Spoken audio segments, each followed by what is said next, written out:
നമസ്കാരം, മലയാളി വാർത്തയിലേക്ക് സ്വാഗതം. ഒരു നീണ്ട ഇടവേളയ്ക്ക് ശേഷമാണ് സോളാർ കേസ് വീണ്ടും കേരള രാഷ്ട്രീയത്തിൽ ചർച്ചയാകുന്നത്.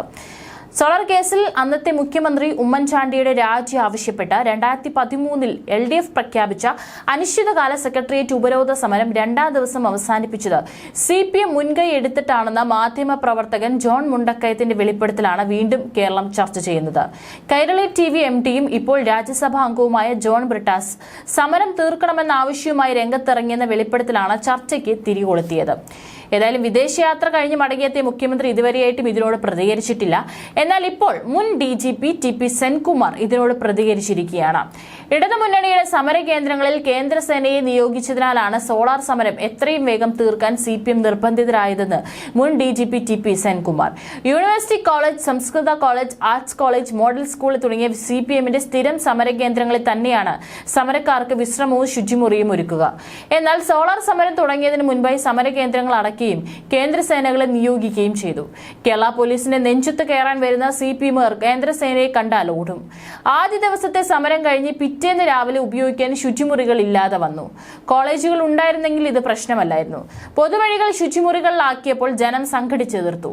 അപ്പോഴാണ് ജുഡീഷ്യൽ കമ്മീഷൻ ആകാമെന്ന് പിടിവള്ളി കിട്ടിയത്. അങ്ങനെയാണ് സമരം തീർന്നത് എന്നും സെൻകുമാർ ഫേസ്ബുക്കിൽ കുറിച്ചു.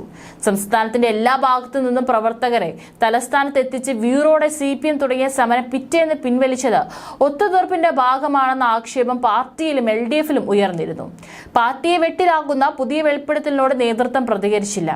സംസ്ഥാന സെക്രട്ടേറിയറ്റ് യോഗത്തിന് ശേഷം സാധാരണ മാധ്യമങ്ങളെ കാണാറുള്ള CPM സെക്രട്ടറി MV ഗോവിന്ദൻ അതിന് തുനിഞ്ഞില്ല.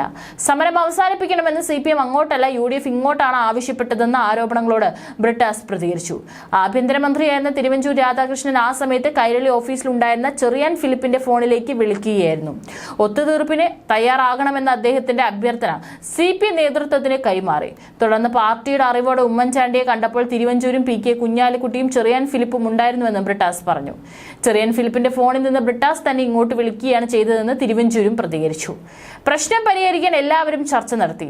ഒരു വ്യാഴവട്ടത്തിന് ശേഷം അത് പറഞ്ഞ് ആരെയും തേജോവധം ചെയ്യാൻ താനില്ല എന്നാണ് തിരുവഞ്ചൂർ വ്യക്തമാക്കിയിരിക്കുന്നത്.